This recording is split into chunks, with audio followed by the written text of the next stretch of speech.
Vanhu vakawanda nezuro vakava nekunyevenuka pamwoyo yavo zvichitevera shoko rakatenderera rekuti suspect pavanhu vanomwe vanofungidzirwa kuti vakaataka pamwe chete nekuzouraya muzvinabhizimusi wekuruva anozivikanwa zvikuru Joseph Mutangadura abatwa kuGweru kumukoba 6 ndiko kutenderera kwakaita mashoko nezuro masikati kuburikidza nemapepanhau zvichibva pastatement remapurisa eZimbabwe Republic Police.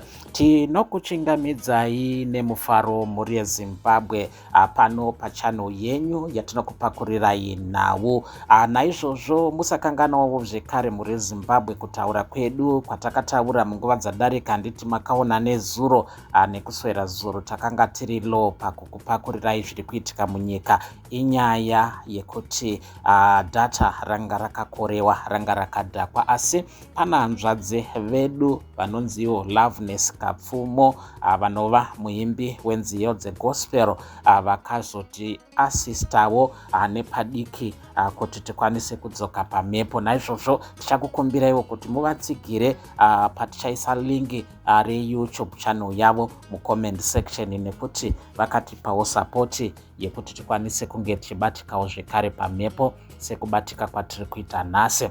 Naizvozvo mukutaurika nekutenderera kwakaita mazwi nezuro mapurisa eZimbabwe Republic Police vanonzi vakazivisa kuti vasunga Philip Mutasa wemakore 37 kumukoba 6 Gweru nemusi wa3 October zvichitevera kutipirwa kunyeverwa kwanga kwaita mapurisa maererano nenyaya yaPhilip Mutasa kuti ane ruzivo nenyaya yekuurayiwa kwavaMutangadura zvakaita kuti mapurisa vamusunge. Izvo ari kutauravo kuti kune vamwe vanomwe vasati vabatwa nemapurisa. Ndo mashoko aripo pari zvino.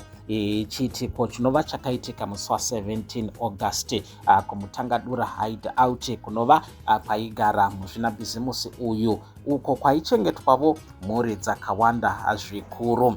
Pakufa kwavaMutangadura pane kutaurika kwakawanda wanda kwakaitika kwaitaura kuti nyaya iyi inogona kunge ina mumwe anozivikanwa padandemutande nekuti Mukoma Reji ane Facebook page rake uyo akaonekwa achiita live pachangobva kupfurwa vaMutangadura. Vanhu vakawanda vakatanga kumufungidzira kuti ane ruzivo nezvaitika kuna vaMutangadura.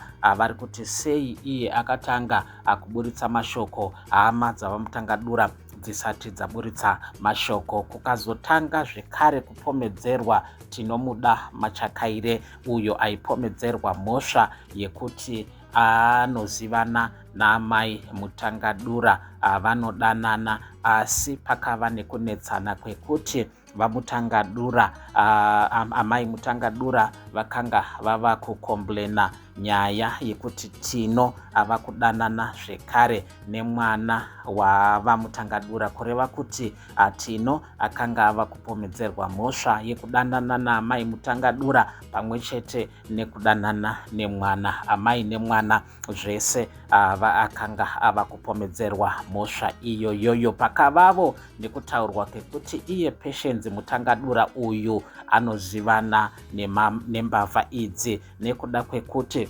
Patience anonzi akambopomedzerwa mhosva yekuchita vaMutangadura nemumwe DJ ane mukurumbira munyika yeZimbabwe asina kudomwa zvekare nezita, asi pakataurika nyaya yaDJ, pakataurika nyaya yaamai Mutangadura Mukoma Reji naTinomuda Machakaire minista muhurumende yenyika yeZimbabwe. Ndo vanhu vakataurika nezvavo, asi kubatwa kwaitwa goronyera iri ndo pachabuda nyaya izere kuti amai Mutangadura vano zvavanoziva here kana kuti kwete, uyezve kuti vamwe vese vakanga vachinongedzwa vane zvavanoziva here kana kuti kwete. Ndiwo mashoko mhuri yeZimbabwe aripo maererano namuzvinabhizimusi vaJoseph Mutangadura avo vakaurayiwa musi wa17 August 2025 kupurazi ravo muna Dunstan Road iko kuRuwa ndo kunova kwakaitika chiitiko ichi, rufu runova rwakabata vanhu vakawanda munyika. Zvinotaurika kuti makoronyera aya akasvika pamba apa aine zvombo zvinosanganisira mapistols,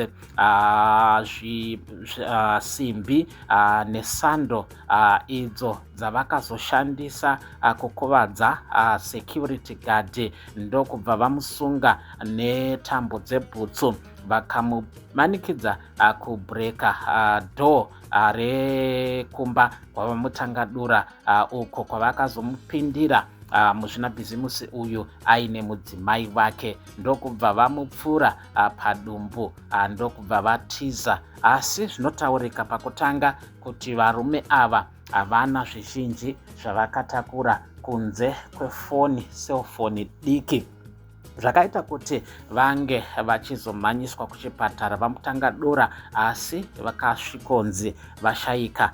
Uyezve mudzimai wavo ndiye akazenge admitwa paEden Hospital kuWindsor ikoko kuRuwa, kwaanova akazogariswa kwenguva refu sezvo akasara ari unconscious, asiri kutaura sezvo akanga akuvara pamwe chete nekuvhundutsirwa zvikuru nemakoronyera aya. Ndonyaya iripo mhuri yeZimbabwe yatanga takakubatirai nhasi unoyo pano pachano yenyu yatinokupakurirai navo mururimi rwamai. Sekutaura kwataita, musakanganwa kutsigira mwanasikana atitsigirawo nedata panapa.